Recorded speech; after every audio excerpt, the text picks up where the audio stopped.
கோபமில் குணத்தோய் குறியாய் எனை கொள குறையன் செய்தேன் அருணாச்சலா அப்படிங்கிறார். இந்த இடத்துல முக்கியமான விஷயம் என்ன அப்படின்னா, கோபமில் குணத்தோய். இந்த இடத்துல ஒரு விஷயம் காட்டி கொடுக்கப்படுறது. கோபம் இல் குணத்தோய். குரு அல்லது சத்தியவஸ்து இல்ல அருணாச்சலம், இதற்கு கோபம் கிடையாது. அந்த இடத்துல கோபம் இருக்கும்படியாக காண்பித்தாலும் கூட, இது தலைவிக்கும் தலைவனுக்கும் இருக்கக்கூடிய அழகான ஊடல் மிகுந்த ஒரு பாடல்களை ஞானமயமா கொண்டு போய் இந்த இடத்துல பார்க்கறாரு.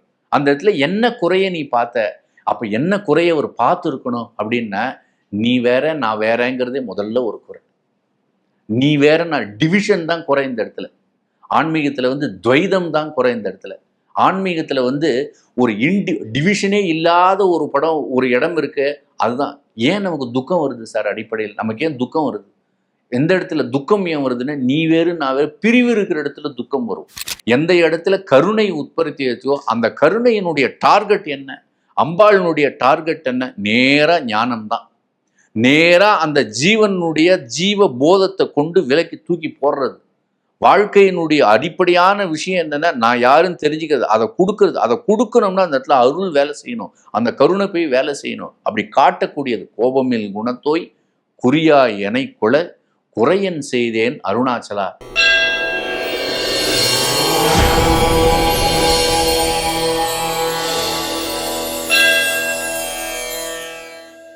தெய்வத்தமிழ் டிவி நேயர்களுக்கு என்னுடைய பணிவான வணக்கங்கள்.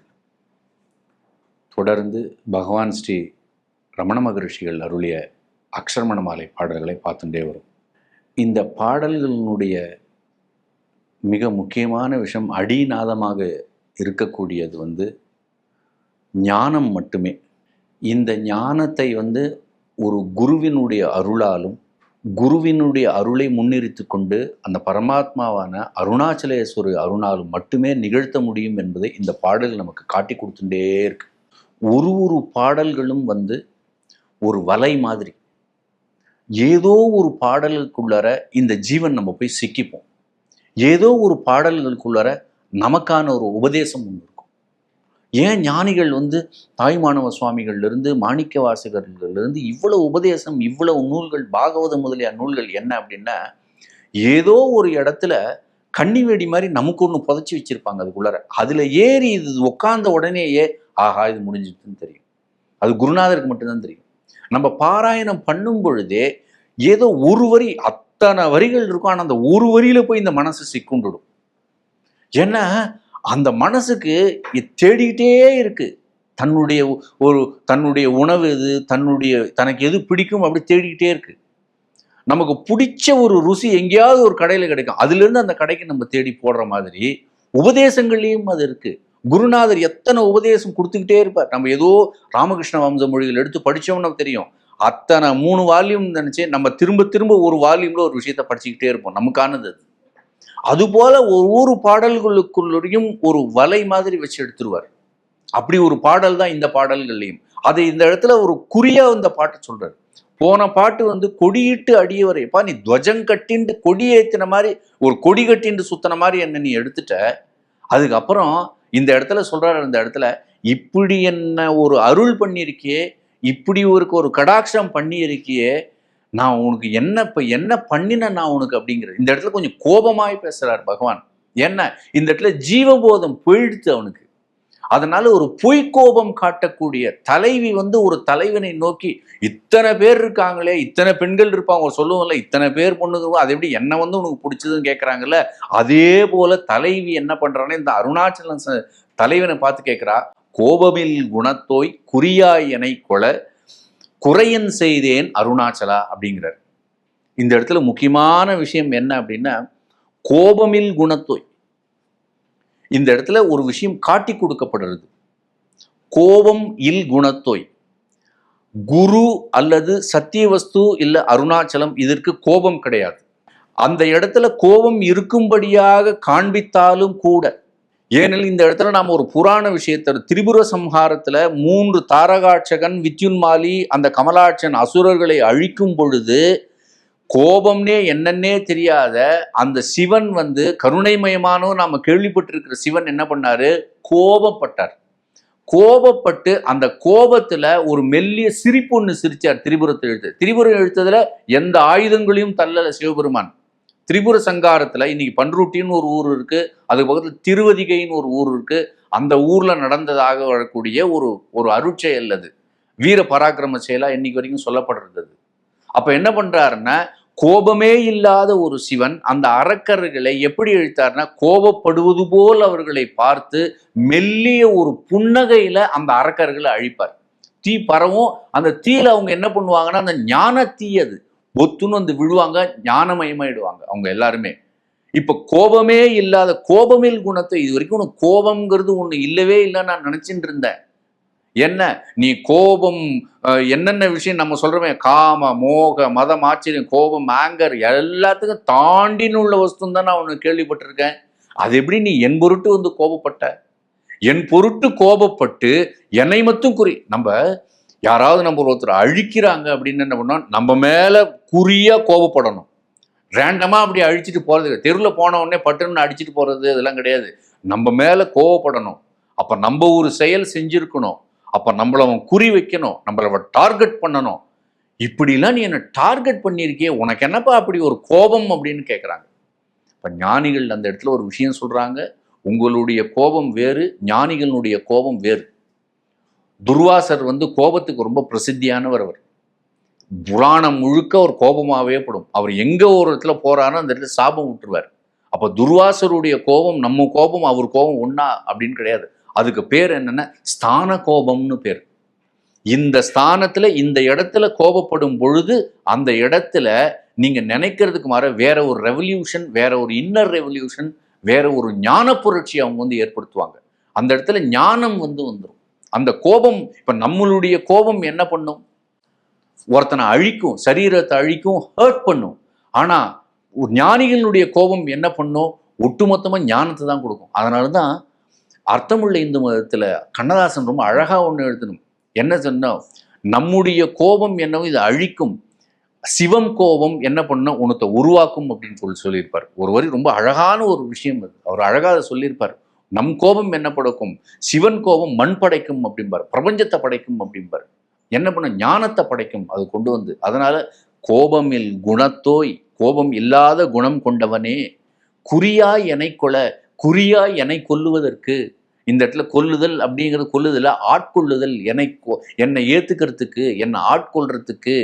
என்னென்ன குறையன் செய்தேன், நான் என்ன குறை செஞ்சேன், என்னை மட்டும் எப்படி இது பண்ண அப்படின்னா, அப்ப என்கிட்ட என்ன குறைய நீ பார்த்த அப்படின்னு கேட்கறது. இது வந்து தலைவிக்கும் தலைவனுக்கும் இருக்கக்கூடிய அழகான ஊடல் மிகுந்த ஒரு பாடல்களை ஞானமயமா கொண்டு போய் இந்த இடத்துல பார்க்கறது. அந்த இடத்துல என்ன குறைய நீ பார்த்த, அப்ப என்ன குறைய ஒரு பார்த்து இருக்கணும் அப்படின்னா, நீ வேற நான் வேறங்கிறதே முதல்ல ஒரு குறை. நீ வேற நான் டிவிஷன் தான் குறை இந்த இடத்துல. ஆன்மீகத்துல வந்து துவைதம் தான் குறை இந்த இடத்துல. ஆன்மீகத்துல வந்து ஒரு டிவிஷனே இல்லாத ஒரு படம், ஒரு இடம் இருக்கு. அதுதான் ஏன் நமக்கு துக்கம் வருது சார், அடிப்படையில் நமக்கு ஏன் துக்கம் வருது, எந்த இடத்துல துக்கம் ஏன் வருதுன்னா, நீ வேறு நான் வேறு பிரிவு இருக்கிற இடத்துல துக்கம் வரும். அப்ப டிவிஷன் தான் ஒரு ஒரு துக்கத்தை கொண்டு வருது. அந்த சாரோல இருந்து தான் ஒரு துக்கம் வருது. ஐயோ பிரிஞ்சிருக்குமே அப்படி. அந்த இடத்துல துக்கம்ங்கிற குறைய உங்ககிட்ட நான் பார்த்தேம்மா அப்படிங்கிற. ஆதிசங்கரர் வந்து பின்னாள்களை சிஷ்யர்கிட்ட பேசுறாரு. நீங்க வந்திருக்கிறதுக்கான அவதார காரணத்தை போய் கேட்குறாங்க எல்லாரும். அப்போ ஆதிசங்கரர் சொல்றாரு, ஒரு பதிலா கேட்குறா சிஷ்யன்லாம் ஒவ்வொரு காரணமும் சொல்றாங்க. ஐயோ நீங்க வந்து சாக்ஷாத் தட்சிணாமூர்த்தியினுடைய அவதாரம், நீங்க இந்த ஒரு எங்களெல்லாம் வந்து பரிபாலிக்கிறதுக்காக, எங்களெல்லாம் உத்தாரணம் பண்றதுக்காக வந்திருக்கீங்க அப்படிங்கிறாரு. அதெல்லாம் இல்லப்பா அப்படின்ட்டார் அவரு. அப்புறம் வேற என்ன காரணம் இருக்க முடியும், இல்ல சாட்சாத் இந்த சிவனுடைய அவதாரம், அதுவும் கிடையாது, இல்ல ஜனங்களை ரட்சிக்கிறதுக்கு, இல்ல உபதேசங்களை கொடுக்கறதுக்கு அப்படிங்கிறார். இது எல்லாம் இல்லைன்னு சொல்ல அவர் ஒன்னே ஒன்று அவர் சொல்லிண்டார், தன்மையிலேயே தான் பழிய போட்டுண்டார். ஆதிசங்கரை சொல்றாரு, எனக்கு ஒரு துக்கம் இருக்குப்பா. என்ன துக்கம் அப்படின்னா, பிரிவுங்கிற துக்கம் இருக்கு, பேதம்ங்கிற துக்கம் இருக்கு, நீ வேறு நான் வேறுங்கிற இந்த டிவிஷன் ஒரு துக்கம் இருக்கு. இதை நான் போக்கிக்கிறதுக்காக வந்திருக்கேன் அப்படிங்கிறதுனால தான் அத்வைதத்தை வந்து நிலைநாட்டினார். துவைதம்ங்கிறது ஒரு துக்கம், அத்வைதம்ங்கிறது ரெண்டும் வேற வேறன்னு நினைச்சுட்டு இருக்கிறது ஒரு துக்கம். ஆனா இந்த ரெண்டு ஒண்ணு அப்படிங்கிற இரண்டு அல்லாததுங்கிறது துக்க நிவர்த்திக்கான ஒரு இடம் அது. அதனால்தான் அவர் அத்வைதம்ங்கிற ஒரு பெரிய நிலையை அந்த இடத்துல காட்டுறாரு. அப்போ அவர் சொல்றாரு, எனக்கு ஒரு துக்கம் இருக்கு அப்படின்னாரு அந்த இடத்துல. அதனால குறையன் செய்தேன் அப்படின்னு கேட்கும் பொழுது இந்த அடியவன் போய் கேட்குது, என்கிட்ட என்ன குறைய பார்த்த? உங்ககிட்ட எந்த குறையும் நான் பார்க்கல. நான் வேற நீ நினைச்சிட்டு இருக்கியா, அதுதான் முதல் குறை. என்ன நீ சேரணுன்னு நீ ஒன்று நினைச்சிட்டு இருக்கியா, அது ரெண்டாவது குறை. நீ வேற நான் வேற இருந்தா தானப்பா சேர்றதுக்கு அப்படின்றார். நீ வேற நான் வேற இருந்தா தானே சேர்றதுக்கு ஒன்று. நீ வேற நான் வேற இல்லையே, அதுதானே குறையான்னு. அப்போ உன் குறைய நான் அதுதான் பார்த்தேன். இப்போ அந்த குறைய சேர்றதுக்கு நான் உங்ககிட்ட வந்து சேர்ந்தேன். நீ ஏன் கவலைப்படுற அப்படிங்கிற பாடல் இது. அதனால தான் பகவான் சொல்றார் இந்த இடத்துல, கோபமில் குணத்தோய். இப்போ இந்த இடத்துல கோபம் இல்லாதவனேங்கிறதுக்கு சரியான பதிலாக போயிடுச்சு. உனக்கு கோபம்லாம் கிடையாது. அப்போ நீ என்ன நீ பண்ண? நீ கருணை வயப்பட்டு வந்திருக்கிற நீ. அப்போ கோபமில் குணத்தோய் குறியாய் என்னை கொலை. எந்த இடத்துல கருணை உற்பத்தியோ அந்த கருணையினுடைய டார்கெட் என்ன? அம்பாளினுடைய டார்கெட் என்ன? நேரா ஞானம்தான். நேரா அந்த ஜீவனுடைய ஜீவ போதத்தை கொண்டு விலக்கி தூக்கி போடுறது. வாழ்க்கையினுடைய அடிப்படையான விஷயம் என்னன்னா, நான் யாருன்னு தெரிஞ்சுக்கிறது, அதை கொடுக்கறது. அதை கொடுக்கணும்னா அந்த இடத்துல அருள் வேலை செய்யணும், அந்த கருணை போய் வேலை செய்யணும். அப்படி காட்டக்கூடியது. கோபமில் குணத்தோய் குறியா எனை கொல குறையன் செய்தேன் அருணாச்சலா. இந்த ஒரு பாடல்ங்கிறது ரிவர்ஸில் போய் பார்த்தோம்னா, நான் என்கிட்ட அவ்வளோ குறைய வச்சுட்டு இருக்கேன், ஆனாலும் இந்த குறையெல்லாம் எதையும் பார்க்காமலே நீ வந்து கோபமே இல்லாதவனே. இப்போ இந்த குறையெல்லாம் என்கிட்ட இருந்தால் ஒருத்தன் குறை தானே படணும். நம்ம லோகத்தில் ஏகப்பட்ட குறைய வச்சுட்டு இருந்தோம்னா சாதாரண ஜனங்கள் என்ன பண்ணுவாங்க? மக்கள் வந்து கோபப்படுவாங்க. இவ்வளோ தப்பாக வச்சுட்டு இருக்கியாடா அப்படின்னு கோபப்படுவாங்க. ஆனால் பகவானே, இவ்வளவு குறையும் என்கிட்ட இருந்தது, இதை எல்லாத்தையும் நீ ஒதுக்கி தள்ளிட்டு கோபமே இல்லாத என்னை எப்படி ஏத்துன்னு இருக்கங்கிறது ஒரு ஆச்சரியமான பாடல் இது. ஒரு குருநாதர் ஸ்ரீலங்காவில் யோகர் சுவாமிகள் வந்து அவருடைய குரு வந்து ஒரு கட்டத்தில் அந்த ஞானம் எப்படின்னு கேட்குறாரு. இவர் போய் அந்த இடத்துல ஞானம் அடையிறாரு யோகர் சுவாமிகள். அப்போ உட்காந்து விக்கி விக்கி அழறாரு அந்த இடத்துல. அப்போ அழும்போது சொல்றாரு, என்கிட்ட அவ்வளோ குறைகள்லாம் இருந்தது, பிரபஞ்சம் தெரிஞ்சது, நான் என் மனசுனால இவ்வளோ நினைச்சதில்ல, இது எதுவுமே இல்லாத எல்லாத்தையும் இப்போ நீக்கிட்டேன்னு எவ்வளோ பெரிய காருண்யம் அப்படின்னு நினைக்கிறாங்க. அப்படிப்பட்ட ஒரு சீடன் ஞானமயமான உச்சியில நின்று வியக்கிற ஒரு பாடல் தான் இது. கோபமில் குணத்தோய் குறியாய் எனை கொல குறையன் செய்தேன் அருணாச்சலா. இந்த பாடலை பாடுங்க, உங்களுடைய குறையெல்லாம் அவர் நிவர்த்தி பண்ணுவார்.